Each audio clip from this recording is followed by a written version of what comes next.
Well, we're so pleased to welcome Molly Barstow, the Community Programs Manager for Project Citizenship, to chat a little bit about that organization, what it does, and how you might be able to get involved. Molly, nice to meet you. Nice to e-meet you as well. Or is it V-meet you now? Meet you, Instead of exactly. email. Yeah. But we're happy to be able to provide this platform for you to get information about Project Citizenship out to the public. I know that you frequently work with the Thomas Crane Library here in Quincy. Is that right? Yes. Yep. Traditionally, we've come at least twice a year for the past few years in partnership with, as you mentioned, the Thomas Crane Public Library, as well as Corey, Quincy Asian Resources, Inc., which is also based in Quincy. Sure. So if you could tell us, what is Project Citizenship?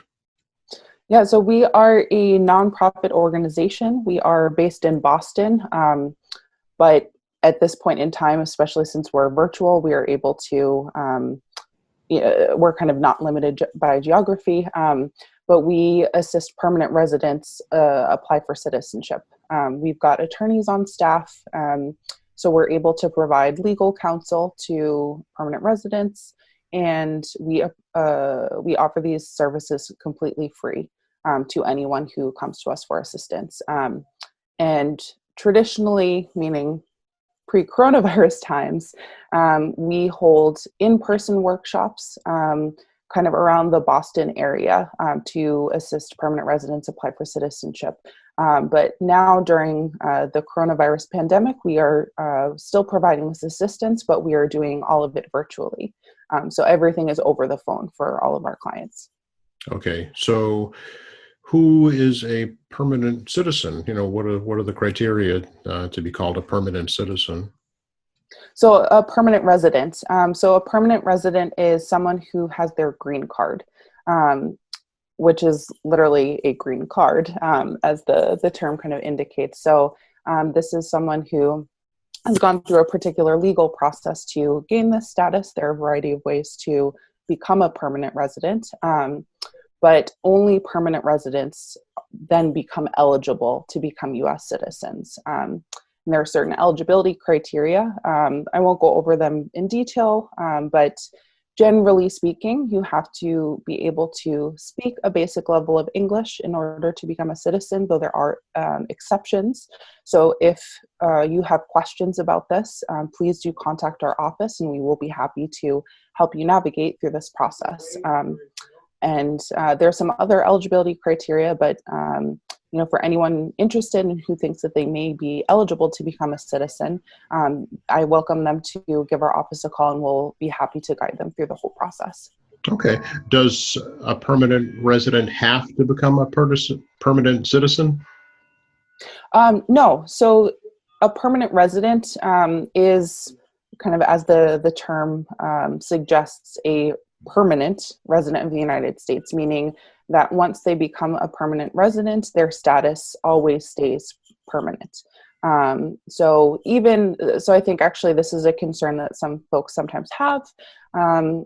Even if a green card expires, which it lasts for a 10-year period, even with an expired green card, that person is still a permanent resident. It's just that they don't have a valid ID to show that.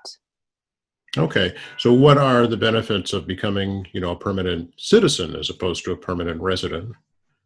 Yeah, so the benefits of becoming a citizen are many.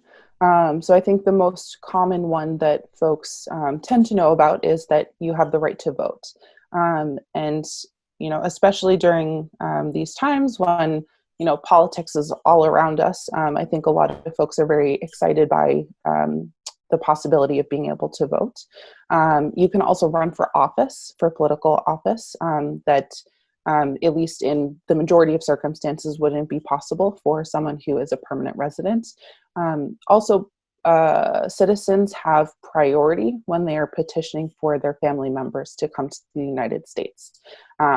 So generally speaking, there are more categories of family members that citizens can petition for. And also the process tends to be a bit shorter, at least for kind of most categories of family members. So this is another great benefit. Also, studies have shown that on average, citizens make more money than permanent residents, and generally, contribute to having more stable communities. So I think that there are many, many benefits to citizenship. So I certainly, we here at Project Citizenship encourage anyone who thinks that they may be eligible to apply for citizenship to apply as soon as they can. Okay. Is there a cost to do that, Molly? A cost to become a permanent citizen? Yeah, so our services at Project Citizenship are free. However, the government does charge a fee for folks who are not considered low income. So that fee is $725 currently. And again, under current regulations, someone who either receives a means tested benefit, so has shown to another government agency that their income is at or below 150% of the federal poverty guidelines, they can apply for a fee waiver. Or someone, even if they don't receive a means tested benefit like Mass Health, SNAP, Section 8 foods, Section 8 housing, they can still apply for a fee waiver by proving through other means that their income is low. But I think it's really important to mention, especially right now, that there are two proposals that U.S. Citizenship and Immigration Services has put forth, which they did towards the end of 2019. And those two proposals are the first one to eliminate the fee waiver entirely. And then the second one is a proposal to raise the application fee from the current $725 to $1,170, which is a very large leap.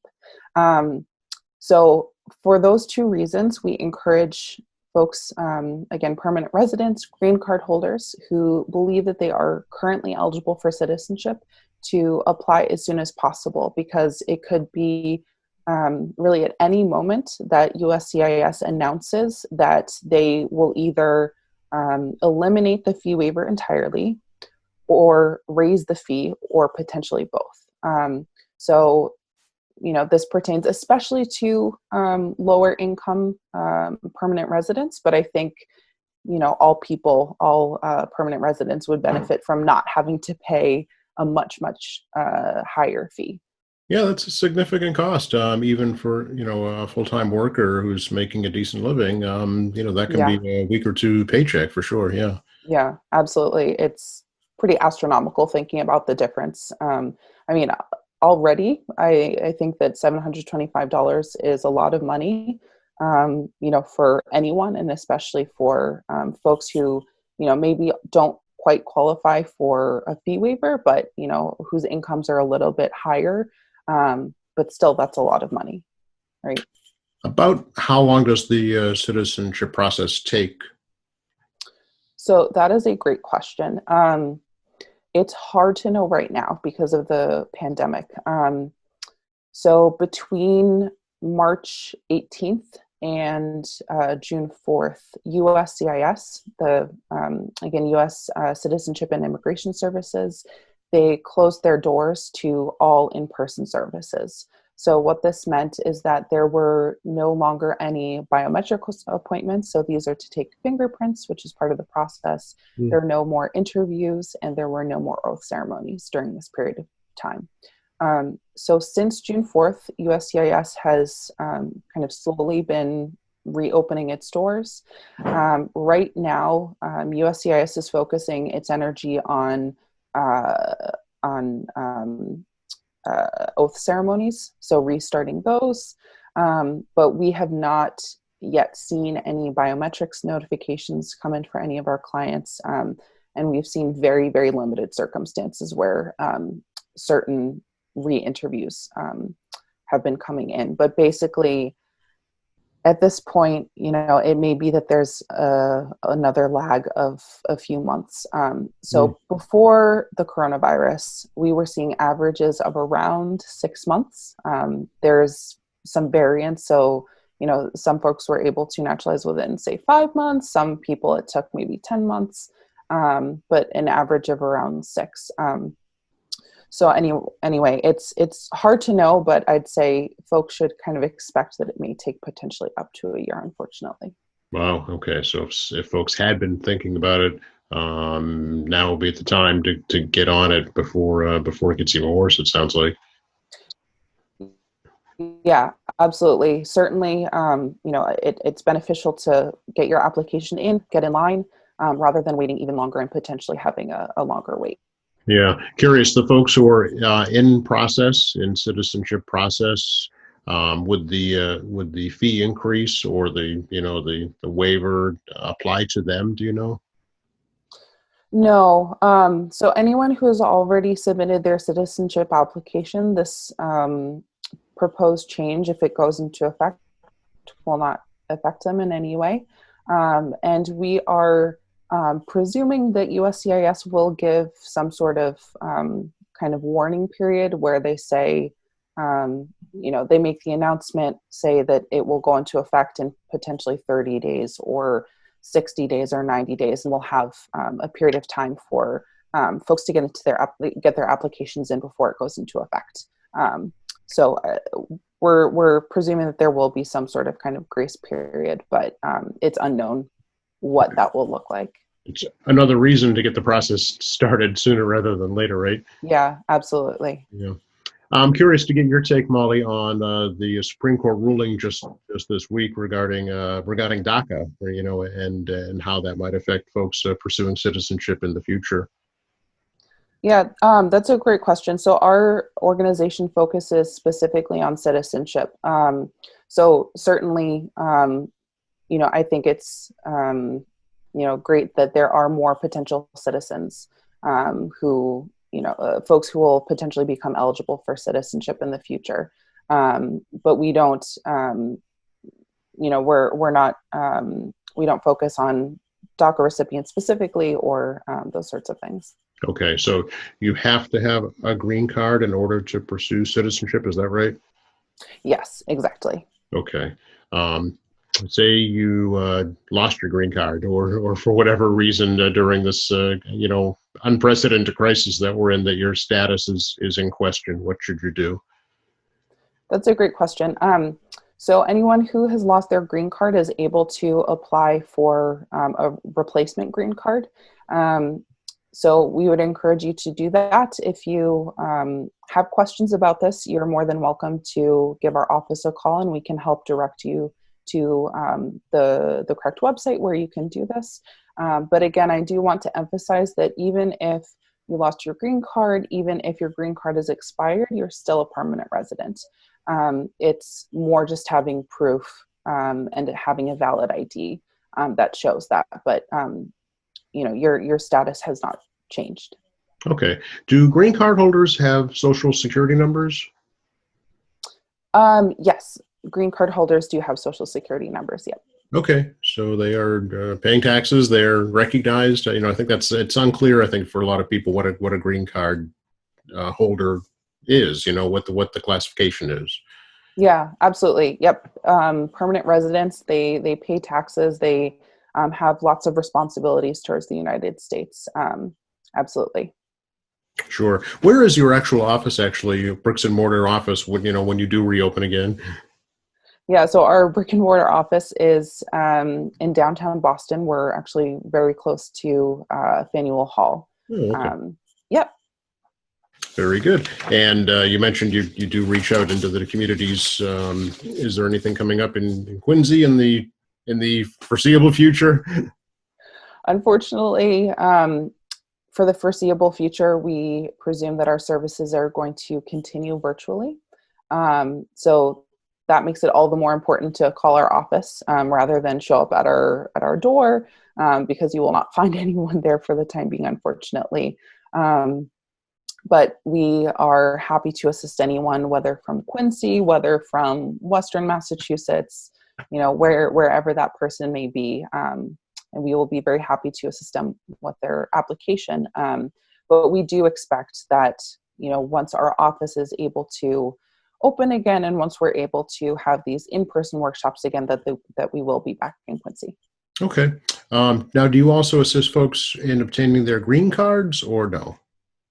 No, unfortunately, we're not able to provide that service. But if folks have any questions for how to do that, we would be happy to send them referral lists for some organizations that would be able to assist them. Okay. Well, it seems like a perfect time to give out all your contact information and how folks can learn more about Project Citizenship. Great. So you can give our office a call at 617-694-5949. And I believe that should show at the bottom of the screen. Is that right? Absolutely. We'll get that up for you. And on the web? And our website is www.projectcitizenship.org. Okay. And do you utilize social media at all, Molly? Yes. We've got a Facebook page, we have Twitter, and we have an Instagram page as well. And I think you can actually find us on LinkedIn. Okay. Anything else you think is important to share with folks right now? I would just encourage anyone who thinks that they may be currently eligible for citizenship, or if you perhaps know someone who you think may be currently eligible for citizenship, give us a call, get the process started today. There's really no better time than right now to apply for citizenship. So we would encourage you to do that before there may be some changes relating to the fee and the fee waiver. So we would be very, very happy to assist you. Okay. What do you actually get, when you become a citizen? Do you get a medal or a certificate, or, what actually happens? Yeah, that's a great question. You get a certificate, a paper certificate that shows that the day that you became a citizen, has your name, your photo. It's actually really quite a pretty certificate. Yeah, I've seen some of the ceremonies at some of the courthouses, and just folks beaming with pride, waving their little American flags, it's a quite proud moment for them and their families. Yeah, absolutely. Absolutely. Great to talk to you, Molly. Thank you so much. Thank you. I appreciate it. You're welcome. Our pleasure. Take care.